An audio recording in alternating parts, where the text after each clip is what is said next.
আসসালামু আলাইকুম এভরিওয়ান। ছুঁয়ে দিলে মন গল্পের 7 নম্বর পার্ট। তো চলো বেশি কথা না কইয়া গল্প শুরু করা যাক। মিলি বলল, মানছি তোর উপর অনেক অত্যাচার করেছে, তাই বলে কি তুই খারাপ পথ বেছে নিবি? আমি বললাম, এছাড়া কোনো উপায় ছিল না রে বোন। মিলি বলল, তাহলে এইসব টাকা? আমি বললাম, ব্যবহার করি না, আর টাকা এতিমখানায় দিয়ে দিছি। এখন তো আমি অনলাইনে ইনকাম করি। মিলি বলল, আমি এত কিছু শুনতে চাই না, তুই আবার ভাবির সাথে দেখা কর, তোর জন্য বলছি না। প্রতিদিন যখন ছামিয়া আমাকে পোস্ট করে, আন্টি আমাকে আম্মুর কাছে নিয়ে যাবা, তখন আমি কি উত্তর দিই? হ্যাঁ, কিছু বলতে পারি না। ওরেও তো মায়ের ভালোবাসা দরকার, আর যখন বড় হবে তখন তো তোরে বেশি করে বলবে, তখন কি করবি? তাই বলছি তুই একটু চিন্তা করে দেখ। আমি জানি আমার ভাই কখনো খারাপ কিছু করতে পারে না, হয়তো রাগের মাথায় অনেক কিছু করে ফেলেছে, তাই বলে কি খারাপ হয়ে গেলি? তুবা আন্টি আমি ভালো মনে করতাম, কিন্তু তোর সাথে। আমি বললাম, বাদ দে বোন, ওর কোনো দোষ নাই, যা অনেক রাত হয়েছে, ঘুমাগা। মিলি বলল, সামিয়া চলো ঘুমাতে যাই। সামিয়া বলল, বাবা আমি তোমার মোবাইলটা নিয়ে যাই। আমি বললাম, আচ্ছা যাও। মিলিকে কত করে বললাম একটা ফোন কেন, কিন্তু কেনে না, বলে আগে কলেজে যাই। এই বছর আমার বোন কলেজে যাবে, তাই চিন্তা ভাবনা করছি ভালো থেকে একটা ফোন দেওয়া লাগবে। শুয়ে শুয়ে চিন্তা করছি, ছাতির হয়তো বিয়ে হয়ে গেছে, ওর ছেলে মেয়ে আছে হয়তো, ও সংসার নিয়ে ও ব্যস্ত আছে, কিন্তু আমি আমার মেয়েকে কি বলে জবাব দিব? সত্যি সাথীকে এখনো বলতে পারি নাই।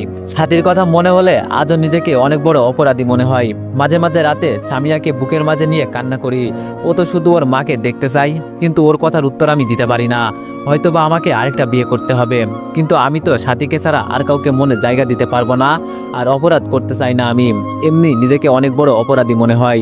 সকালে ঘুমিয়ে আসি, সামিয়া বলল, বাবা ও বাবা ওঠো, অনেক বেলা হয়ে গেছে। সামিয়াকে আমি বুকের মাঝে নিলাম। সামিয়া বলল, ইস তোমার জন্য শান্তি নাই, আমি প্রতিদিন সকালে এসে এইসব কাহিনী সহ্য হয় না। আন্টি ও আন্টি হেল্প করো। আমি লাফ দিয়ে উঠে পড়লাম, আমি জানি যদি মিলিয়ে আসে সব উল্টোপাল্টা করে দিবে পানি দিয়ে। সামিয়া হাসতেছে। সামিয়া বলল, বাবা ভয় পাইছো? আমি বললাম, যা আমি ফ্রেশ হয়ে আসছি। সামিয়া বলল, ফুপি নাস্তা তৈরি করছে, সেই কখন থেকে বসে আছি, তোমার খবর নাই? আমি বললাম, যা আসছি। নাস্তা খেয়ে বসে আছি, হঠাৎ কলিং বেলের শব্দ শুনতে পারলাম। আমি বললাম, মিলি দেখ তো কে এসেছে। সামিয়া বলল, আমি যাচ্ছি ফুপি। সামিয়া গিয়ে দরজা খুলে দিল, দেখি তুবা আর মিতু এসেছে। মিতু আগের থেকে অনেক মোটা হয়েছে। আমি বললাম, মিলি আমি উপরে আসি, দরকার পড়লে বলিস। মিতু বলল, রিফাত দাঁড়া, তোর সাথে কথা আছে। সামিয়া বলল, আপনার তো সাহস কম না, আমার বাবার নাম ধরে ডাকেন। আমি বললাম, আম্মু এভাবে বলতে নেই, ওরা আমাদের বাসার মেহমান। সামিয়া বলল, মেহমান কি আব্বু? আমি বললাম, মিলি ওকে নিয়ে যা তো। মিলি বলল, আসো আম্মু আমি বুঝিয়ে দিচ্ছি। আমি বললাম, জি বলেন। ওরা সোফায় বসলো। মিলি বলল, আমাদের উপর রাগ করে কি এখনো আসোস? আমি বললাম, আমি কারোর উপর রেগে নেই, আর আমার তো কেউ নেই, আবার রেগে থাকবো কেন? মিতু বলল, আমাদের মাফ করে দে রে, তোর সাথে এতদিন রাগে কথা বলতে পারি নাই, বিবেকে বাধা দিছে। আমি বললাম, খারাপ মানুষের সাথে কথা বলতে বলেছে কে? অপরাধ করছি তো আমি, এর শাস্তি আমি পাচ্ছি, তোদের কেন পেতে হবে? তুবা বলল, এভাবে বললি কেন? আমরা কি তোর বন্ধু না? আমি বললাম, আমি অতীত ভুলে গেছি, এখন নতুন করে আর কারোর উপর মায়া বাড়াতে চাই না। মিতু বলল, এখন কি তোর পা ধরতে হবে? আমি বললাম, আমি কাউকে বলছি না যে আমার পা ধরতে, আর আমার জন্য কেউ মারা যাক আমি এটা চাই না, কারো দরজার সামনে গিয়ে আর দাঁড়িয়ে থাকতেও চাই না। আমি আমার মতো একাই আছি, একাই ভালো। তুবা বলল, সত্যি তুই অনেক পরিবর্তন হয়ে গেছোস। আচ্ছা আমাদের কথা কি তোর আর মনে নেই? আমি বললাম, আমি কাউকে চিনি না, এই শহরে আমার আপন বলতে কেউ নাই, বিপদের সময় আমার পাশে কেউ ছিল না, একাই সবকিছু সামলাতে হয়েছে, একা একা কষ্ট করছি, তাও কাউকে কিছু বলি নাই। আমি চাই না এখন নতুন করে আবার কিছু মানুষকে আপন করি। মিতু বলল, এতদিন পর আসলাম তোর কাছে, মুখ ফিরিয়ে নিলি আমাদের দেখে। তুবা বলল, সত্যি কি আমরা তোর কাছে অপরাধী? আমি বললাম, আমি বলছি আর তোদের উপর আমার কোনো রাগ নেই, যখন আমার দুঃখের সাথে কেউ ছিল না, এখন আর কাউকে লাগবে না আমার পাশে, একাই চলা শিখে গেছি। আগে ছিল আমার বোন, এখন একটা মেয়ে আছে, আমার বোনকে বিয়ে দিয়ে মেয়েকে নিয়ে সারা জীবন পার করে দিব, শুধু আমার জন্য একটু দোয়া করিস, আর কিছু লাগবে না। মিতু বলল, মেয়েটা কার জানতে পারি? আমি বললাম, আমার মেয়ে, এর বেশি কিছু আর বলতে চাই না। মিলি বলল, ভাইয়া ওদের টেবিলে বসতে বলো, খাবার রেডি। মিলি বলল, তোর বোনও অনেক বড় হয়ে গেছে, আর সময়ের সাথে সাথে তোর পরিবর্তন, যেটা আমরা আশা করি নাই। আমি বললাম, সেই মা মারা যাওয়ার পর একা ছিলাম, প্রতিশোধের নেশায় দুইজন ফ্রেন্ড ছিল, একটা ভুলের কারণে সব শেষ, আর আমিও তখন থেকেই পরিবর্তন হয়ে গেছি, আর কাউকে লাগবে না আমার জীবনে, নতুন করে আর জ্বালা নিতে চাই না। আচ্ছা তোদের কি বিয়ে হয়ে গেছে? মিতু বলল, আজকে সকালে আমি চলে যেতাম, তুবা ফোন করে বলল তুই আইসোস, এই জন্য আসছি তোরে দেখতে। তুবা বলল, আর আমার বিয়ের সময় তোরে খুব খুঁজছি, কিন্তু পাই নাই। আমি বললাম দিন শেষে সবাই সবার মতো ব্যস্ত হয়ে যায় জানিস, তোরা তোদের মতোই ব্যস্ত। আগের দিনগুলো খুব মিস করি, কিন্তু অতীত তো অতীতে থেকে যায়। মিতু বলল, আচ্ছা আসি রে, আমাকে যেতে হবে। আমি বললাম, মিলি রান্না করেছে, খেয়ে যা, নইলে আমি রাগ করব। আমি চাই না আগের মতো ভুল আর কর। তুবা বলল, তোর কথা তো রাখতেই হবে, চল। ওরা খেয়ে চলে গেল। ছামিয়া বলল, বাবা ওরা কে ছিল? আমি বললাম, কি জানি, মিলির বান্ধবী হবে হয়তো। ছামিয়া বলল, তোমার বান্ধবী আছে আর তুমি আমাকে বললা না আজকে তোমাকে খাইছি? মিলি বলল, ভাইয়া কাজটা ভালো করলি না। দৌড়াতে লাগলো আর আমি হাসাহাসি করছি ওদের কাহিনী দেখে। হঠাৎ দেখি কে কল করেছে। আরে এ তো আপু। রিসিভ করে বললাম, আপু তোমাকে তো হাসপাতালে গিয়ে পাই নাই, দেশের বাড়িতে চলে গেছো কখন, আমাকে বললা না কেন? আপু বলল, তুই কখন দেশে আসলি? আমি বললাম, কালকে আসছি আপু। আপু বলল, আমাকে একটা কল দিলি না? আমি বললাম, আরে একটু ব্যস্ত ছিলাম। আপু বলল, ভালো হয়েছে তুই বাসায় আইলি, এখন তাড়াতাড়ি ট্রেনের টিকিট কেটে আমাদের বাড়িতে চলে আই। আমি বললাম, মাত্র একদিন হলো আসছি, কয়েকটা দিন পরে আসি। আপু বলল, তুই না আসলে সর্বনাশ হয়ে যাবে, আজকে রাতেই ট্রেনে চলে আই। আমি বললাম, কি হয়েছে আপু? আপু বলল, অনেক বড় কাহিনী হয়ে গেছে, তাড়াতাড়ি আই। আমি বললাম, তোমার গ্রামের বাড়ি কোথায় জানো আপু? আপু বলল, মোহনগঞ্জ। আমি বললাম, সবাই খুব ক্লান্ত আপু, একটা দিন পরে আসি। আপু বলল, তুই একটা দিন পরে আসলে সব শেষ হয়ে যাবে, তুই তাড়াতাড়ি আই আজকে রাতেই। আমি কোনো কথা শুনতে চাই না, আর সবাইকে নিয়ে আসবি। আমি বললাম, কি আর করব, বলছে যেহেতু আসতেই হবে। ফোনটা রেখে ট্রেনের 3টা টিকিট কেটে ফেললাম। আমি বললাম, মিলি রেডি হ, আপুদের বাসায় যেতে হবে। মিলি বলল, কোন আপু? আমি বললাম, যার কারণে আমি আমার মেয়েকে পেয়েছি। মিলি বলল, তাহলে তো ওখানে ভাবিকেও দেখতে পারবো, এটা তো ভাবিদের এলাকা। আমি বললাম, এত কিছু জানি না আমি, সবকিছু রেডি কর। সামিয়া বলল, বাবা কই যাবা? আমি বললাম, তোমার বড় আন্টিদের বাসায়। সামিয়া বলল, আমার বড় আন্টি আছে আর আমাকেই বললা না? আমি বললাম, মনে নাই, কিন্তু আপুর একটা কথা আমাকে খুব ভাবাচ্ছে, কি সর্বনাশ হয়ে যাবে, কিছু কি হয়েছে বুঝলাম না। রাতে ট্রেনে উঠে সিটে বসে আছি, 3টা সিট আমাদের আর একটা সিট সামনে বাকি আছে, কিন্তু একটু পর একটু মেয়ে এসে বসলো। মেয়েটাকে দেখে তো আমি অবাকে তাকিয়ে আছি, কারণ মেয়েটা হলো ঋতু, যার সাথে 1 বছরের মতো কাজ করছি একই অফিসে। ওই যে বলছিলাম না দেখতে হুবহু সাথীর মতো, সেই মেয়েটা। তবে আমি অফিস টাইমে কারোর সাথে কথা বলতাম না, ওর সাথেও তেমন একটা কথা বলি নাই। ঋতু বলল, ভাইয়া আপনি ভালো আছেন তো? আমি বললাম, চিনতে পারলাম না তো। অযথা না চেনার ভান করলাম। ঋতু বলল, ভাইয়া আপনার পাশে বসে কাজ করতাম, আর আপনার মনে নেই, ভুলে গেছেন? আপনি তো আর আমাদের সাথে কথা বলতেন না। আমি বললাম, ও হ্যাঁ চিনছি, কেমন আছো তুমি? ঋতু বলল, এই তো ভালো ভাইয়া, কিন্তু আপনি হঠাৎ কোথাও উধাও হয়ে গেলেন চাকরি ছেড়ে? সামিয়া বলল, বাবা আমি ঘুমাবো, আমার খুব ঠান্ডা লাগছে। আমি বললাম, মিলি ওকে কোলে নিয়ে তো, নিয়ে ঘুম পাড়িয়ে দে। ঋতু বলল, আপনার মেয়ে এটা? আমি বললাম, হুম। ঋতু বলল, তো ভাবি কই? ভাবিকে তো দেখতে পারছি না। আমি বললাম, তো তুমি কোথাও যাবে নাকি? কথা ঘোরানোর জন্য বললাম। ঋতু বলল, ভাইয়া, দেশের বাড়িতে, কালকের পরের দিন আমার আপুর বিয়ে, আপনি কিন্তু আসবেন। আচ্ছা আপনি আবার কোথাও যাচ্ছেন? আমি বললাম, এই জায়গায়, আমার আপুর বাড়িতে। ঋতু বলল, আরে এটা তো আমাদের এলাকা। আচ্ছা কার বাড়িতে যাবেন, আপনি নামটা বলেন তো। আমি বললাম, তানিয়া আপুর বাড়িতে। ঋতু বলল, আরে উনি তো আমার বড় বোনের বেস্ট ফ্রেন্ড, তাহলে তো আমাদের বাড়ির পাশেই যাচ্ছেন। তার মানে এটা কি সাথীর ছোট বোন নাকি? আর কি বলল, কালকের পরের দিন সাথীর বিয়ে, কিন্তু আমি গিয়ে কি করব? আমাকে তো আর বিয়ে করবে না সাথী। আমি তো মনে করেছিলাম সাথীর বিয়ে হয়ে গেছে। কথাটা শুনে খুব খারাপ লাগলো, নিজের বইয়ের বিয়ে হয়ে যাচ্ছে আর আমি কিছু করতে পারছি না। কি করব, যেখানে আমি নিজেই অপরাধী। ঋতু বলল, কি চিন্তা করেন ভাইয়া, আসবেন না? আমি বললাম, যদি সময় পাই তাহলে আসবো। ঋতু বলল, আপনি আসবেন আর না আসবেন কি, আমি গিয়ে আপনাকে ধরে নিয়ে আসবো। তুমি যদি জানতে আমি কে, তাহলে আজকে আর এই কথা বলতে না। আমি বললাম, তোমার বোনের বিয়ে, তো পরে কেন যাচ্ছ তুমি? ঋতু বলল, আসলে ভাইয়া হয়েছে কি, আমাকে তো আর ছুটি দিতে চাই না, তাই আগে যেতে পারি নাই, আর এখন খুব কষ্ট করে 5 দিনের ছুটি নিয়ে আসছি। আমি বললাম, তোমার বোন তো আমাদের থানার ওসি ছিল, কিন্তু ওখান থেকে চলে গেল কেন? ঋতু বলল, ওখানে ছেলে পেলে ভালো না, আপুকে নাকি ডিস্টার্ব করে, এজন্য নিয়ে আসছে। আর আপু এই বিয়েতে খুব খুশি, বাবার শেষ ইচ্ছা, এটা জানতে আমার বাবার জন্য আপু নিজের জীবন দিয়ে দিতেও পারে।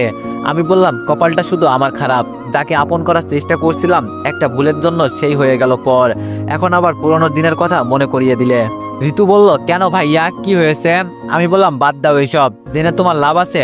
দেখতে দেখতে স্টেশনে চলে আসলাম, ছামিয়াকে কোলে নিয়ে ট্রেন থেকে নামলাম। ঋতু বলল, আচ্ছা ভাইয়া আজকে আসি, আপনার সাথে আবার দেখা হবে, মনে রাখিয়েন। আমি বললাম, যাও, কিন্তু আপুকে তো দেখতে পারছি না, আপু কই? আপু বলল, আরে রিফাত কেমন আছিস তুই, অনেকদিন পর তোরে দেখলাম। আমি বললাম, আরে আপু যে আমি ভালো আছি, তুমি কেমন আছো? আপু বলল, আমিও ভালো আছি। এটা বুঝি তোর মেয়ে? আমি বললাম, আপু ঘুমিয়ে গেছে। আপু বলল, দে আমার কাছে দে, কত সুন্দর দেখতে, একেবারে পরীর মতো। আমি বললাম, মেয়েটা আমার আর একমাত্র বোন, ওরাই আমার বেঁচে থাকার আশা। মিলি বলল, আপু আমাকে দেখবা না? আপু বলল, ও তোমার কথা তো ভুলেই গেছি, কেমন আছো তুমি? মিলি বলল, এই তো আপু ভালো। আমি বললাম, আপু দাঁড়িয়ে থাকতে আর ভালো লাগছে না, চলো। আপু বলল, চলো। আপুর বাসায় এসে সবার সাথে পরিচিত হলাম। আমি বললাম, আপু একটা কথা জানতে পারি? আপু বলল, বল। আমি বললাম, আমার এখানে আসাটা উচিত হয় নাই, আমার চোখের সামনে তো আর আমার বউকে বিয়ে হতে দেখতে পারবো না। আপু বলল, তুই জানলি কিভাবে ওর যে বিয়ে? আমি বললাম, ওর বোনের সাথে এক ট্রেনে এসেছি। আচ্ছা আপু, দুলাভাই কই, দেখতে পারছি না। আপু বলল, হাসপাতালে আছে, এখন চল আমার সাথে, এক জায়গায় যাবি। আমি বললাম, মাত্র না আসলাম। আপু বলল, তোরে এখানে যেই কারণে এনেছি আগে দেখি পরে। মিলি, সামিয়াকে একটু রাখো কেমন? মিলি বলল, ঘুম থেকে উঠে ওর বাবাকে দেখতে না পারলে কান্না করবে। আমি বললাম, চিন্তা করিস না, যাবো আর আসবো। আপু বলল, আয় আমার সাথে। আমি আপুর পিছন পিছনে গেলাম, একটা নদীর কাছে নিয়ে গেল। আপু বলল, এখানে দাঁড়িয়ে থাক, আমি আসছি। আমি নদী দেখতে লাগলাম। গ্রামের পরিবেশ যে এত সুন্দর আমার আগে তা জানা ছিল না, সত্যি অনেক সুন্দর। আশেপাশে ছোট ছোট পোলাপাইন খেলা করছে, কি সুন্দর পানি, মনটা চাইতেছে পানিতে নেমে গোসল করি। হঠাৎ কে জানি আমার পিছনে হাত দিল, ঘুরে তো আমার মাথা নষ্ট হয়ে গেছে। আরে এটা তো সাথী, আর আপু পিছনে দাঁড়িয়ে আছে। তার মানে কি আপু সাথীর সাথে দেখা করানোর জন্য আমাকে এখানে নিয়ে আসছে? কত সুন্দরী হয়ে গেছে সাথী, আগের থেকে সামান্য একটু মোটা হয়েছে, তবে এখন দেখে মনে হচ্ছে টেনশন মুক্ত একেবারে। ঠাস ঠাস করে দুইটা চড় পড়লো আমার গালে। হ্যাঁ, সাথী দিয়েছে চড়। আমি গালে হাত দিয়ে দাঁড়িয়ে আছি। সাথী বলল, আমার কাছে আর কি চাস তুই? আমার জীবন ধ্বংস করে তোর শান্তি হয় নাই? এখন যেই দেখলি আমি সুখে আছি, এখন আসছস আমার সুখ নষ্ট করতে? সিসি, তোর মতো ছেলে আর কি বা পারে, কাপুরুষ কোথাকার। আমি তোরে বলছি না আমার সামনে আর আসবি না, কেন এখানে আসলি আমাকে নিতে? তুই কিভাবে ভাবলি আমি তোর সাথে যাব? আপু বলল, আমি তোরে এখানে যেই জন্য আনলাম আমার কথাটা তো শুনবি। সাথী বলল, দেখ তুই আমাদের মাঝে আসবি না, 2 দিন পর আমার বিয়ে, আর তুই এখানে চলে আসলি। এক কাজ কর, আমাকে মেরে ফেল, তাহলে তো তোর শান্তি হবে। তোর জন্য আমি আমার জীবন থেকে হাসতে ভুলে গেছি, কান্না করতে ভুলে গেছি। যেই সাথীকে দেখলে সব সন্ত্রাসীরা ভয় পায়, আর আজকে ওরাই আমাকে নিয়ে মজা করে। সবসময় চুপচাপ থাকতাম, আমার জীবনে সবকিছু আমি হারিয়ে ফেলেছি তোর কারণে। যেই বাবা আমাকে নিয়ে কখনো চিন্তা করতো না, সেই বাবা আজকে আমাকে ওই থানা থেকে এখানে নিয়ে আসছে। আর যে আজকে দেখলি আমার জীবন ভালো চলছে, আমি এখন একটু ভালো হয়েছি, আর এখন তুই এলি আবার আমার জীবন ধ্বংস করতে। সত্যি করে বলতো তুই কি চাস? যদি বলিস আমি তোর সাথে এক রাত কাটাতে চাই, চল। দাঁড়িয়ে আছিস কেন? তোর মতো ছেলে এটা ছাড়া তো আর কিছুই করতে পারে না, চলে যা আমার সামনে থেকে। আবার যদি আমার সামনে আসবি আমি আত্মহত্যা করব, আর সেই দায়ী থাকবি তুই। আমাকে এখন একটু শান্তিতে থাকতে দে, আমি একটু বাঁচতে চাই। এই জীবন নিয়ে বাঁচার কোনো মানে হয় না। তোর পা ধরে বলি এখান থেকে চলে যা, আমার খোঁজে আর আসবি না। আমি তোরে চিনি না, আর তুই আমারে চিনিস না। আর তোরে আমার বেস্ট ফ্রেন্ড মনে করতাম, নিজের পরিবারের মতো। আর তুই কি করলি? তুই জানিস না ও আমার সাথে কি করছে। যদি জানতি তাহলে আজকে আর আমাকে ওর কাছে নিয়ে আসতি না। ও একটা খুনি, যদি আমার কাছে প্রমাণ থাকতো না, ওকে আমি জেলের ভাত খাওয়াতাম। আর ও আমার সাথে থাক, আর তোরে বলে লাভ কি? আসি, ভালো থাকিস, বাই বলে কান্না করতে করতে চলে যাচ্ছে। আমি যেখানে দাঁড়িয়েছিলাম সেখানেই টপ করে বসে পড়লাম, চোখ দিয়ে আমি না চাইতেও পানি পড়ছে। আমি তো চাই নাই আমার জন্য ও কষ্টে থাক, ওকে আমি দূর থেকে একটু দেখতে চাইছিলাম। আজকে কতগুলো কথা শুনিয়ে গেল আমাকে। আমার অপরাধ কি ছিল? ওকে বিয়ে করা? এগুলো চিন্তা করছি আর কান্না করছি। আপু আমার পিছনে হাত দিয়ে আমার পাশে বসলো। আপু বলল, আমি চাইছিলাম তোদের আবার এক করতে, কিন্তু আমি জানতাম না ও তোরে এভাবে অপমান করবে। জানলে আর তোরে এখানে নিয়ে আসতাম না। আমি বললাম, বাদ দাও আপু, এটা তো আমার কপালের লিখন ছিল। জানো আপু, আমার মতো ছেলের এই পৃথিবীতে বাঁচা উচিত না। শুধু আমার মেয়ে আর আমার বোনের জন্য বেঁচে আছি। আমি মারা গেলে ওদের কি হবে? নইলে আমি নিজেই আত্মহত্যা করতাম। আপু বলল, কান্না করিস না, ওর থেকেও আমি ভালো একটা মেয়ে তোরে বিয়ে করাবো। আমি বললাম, আবার নতুন করে কোনো ঝামেলায় জড়াতে চাই না আপু, একা আছি, একাই ভালো। তবে খুব কষ্ট লাগে কোথায় জানো আপু? যখন আমার মেয়ে বলে, বাবা আমি শুধু একটু আমার আম্মুকে দেখবো, বিশ্বাস করো দূর থেকে দেখে চলে আসবো। যখন পিচ্ছে একটা মেয়ে এই কথা বলে সহ্য করতে পারি না আপু, কি করব? আমার অপরাধের কারণে আজকে আমার মেয়ে এই অবস্থা। আমি তো নিষ্ঠুর একটা বাবা, না আমার মেয়েকে মায়ের ভালোবাসা দিতে পারলাম, ওকে আমি মার ভালোবাসা থেকে বঞ্চিত করলাম। আপু বলল, এভাবে বলিস না ভাই, কষ্ট হয়। মিথ্যা একটা হাসি দিয়ে বললাম, যদি বুকটা ছিঁড়ে দেখাতে পারতাম আপু, তাহলে দেখতে পারতি কত কষ্ট নিয়ে বেঁচে আছি। আজও সেই দিনের কথা মনে পড়লে নিজেকে অনেক বড় অপরাধী মনে হয়। আমি আর কি করব বলো আপু, এত কষ্ট সহ্য করতে পারি না। আপু বলল, আমি আবার কথা বলে দেখব। আমি বললাম, অনেক চেষ্টা করেছো তুমি আপু, আমি জানি আর কিছু করতে হবে না। আপু কালকে আমি চলে যাব। যদি জানতাম সাথীর বিয়ে 2 দিন পর, তাহলে আর এখানে কখনোই আসতাম না। আমি জানি আমার জন্য ওর জীবন থেকে অনেক দিন হারিয়ে গেছে। আমি চাই না এখন ওর সাথে কিছু করি বা ওকে নিয়ে স্বপ্ন দেখতে। আমার ভালোবাসা কুরবানি করে দিলাম, ও সুখে থাক। দূর থেকে আমি ওরে সুখ দেখতে চাই। অনেক কষ্ট পেয়েছে আমার জন্য ও। আপু বললাম, আমি কি ওর বাবার সাথে কথা বলবো, আর তোর মেয়েকে দেখালে ঠিকই মেনে নিবে। আমি বললাম, এমন কিছু করার দরকার নেই। ও কি বলে গেল দেখলি না, আমাকে একটু সুখে থাকতে দাও। থাক না ও সুখে, আমি না হয় কষ্ট নিয়ে বাঁচবো, এতে কিছু হবে না। পুরুষ মানুষের কষ্ট দেখার মতো কেউ থাকে না। সাথী যে কষ্টগুলো বুকে জমা আছে, ওর কথাগুলো ঠিকই বলে গেছে আমাকে। আর আমি যে এত আঘাত নিয়ে বেঁচে আছি, আমি কার কাছে বলি আপু? আমার তো কেউ নেই। ছোট্ট একটা বোন রেখে মা মারা গেছে, সেই থেকে বোনের দেখাশোনা করি। আর এখন একটা মেয়ে আছে, আমি একাই রয়ে গেলাম রে আপু। একা দিন শেষে সবাই পর করে দেয়। আপু বলল, কান্না করিস না ভাই, দেখিস তোর জন্য আমি একটা ভালো মেয়ে নিয়ে আসবো। আমি বললাম, চল বাসায় যাই, নইলে মেয়েটা আমাকে দেখতে না পেলে আবার কান্না করবে। আর কি বলছো, বিয়ে? যাকে একবার এই বুকে জায়গা দিছি, সেই বুকের মাঝে অন্য কাউকে আর বসাতে পারবো না। তুমি জানো আপু, পুরুষ মানুষের ভালোবাসা খুব ভয়ঙ্কর। ও জানে না ওকে আমি কত ভালোবাসি। যদি জানতো তাহলে আজকে আমাকে আর অপমান করতো না। আপু বলল, তোর মেয়েটার দিকে তাকিয়ে হলেও একটা বিয়ে কর। আমি বললাম, আমার মেয়ে ছোট হলেও সব বুঝে, চিন্তা করিও না, ওকে 2 পাশ বুঝিয়ে নিব। আপু বললাম, যদি পারতাম ছাতিকে তোর জন্য তুলে নিয়ে আসতাম। আমি বললাম, তুমি আমার নিজের আপনা হয়েও অনেক কিছু করেছো আমার জন্য, আর অপমানিত হতে হবে না তোমাকে। বাসায় এসে দেখি আমার মেয়ে কার সাথে জানি খেলা করছে। আমি বললাম, আপু ইনিকে? আপু বলল, তোর দুলাভাই। আমি বললাম, দুলাভাই কেমন আছেন? দুলাভাই বলল, আরে শালা বাবু তুমি ভালো আছো তুমি? সামিয়া বলল, বাবা বাবা তুমি আমাকে রেখে কই গেছিলে, জানো কত ভয় পেয়েছি। আমি বললাম, সরি আম্মু, আর যাব না। দুলাভাই বলল, সত্যি তোমার মেয়েটা অনেক কিউট আছে, বলতে হবে। আমাকে বলে, তোমার বউ কই?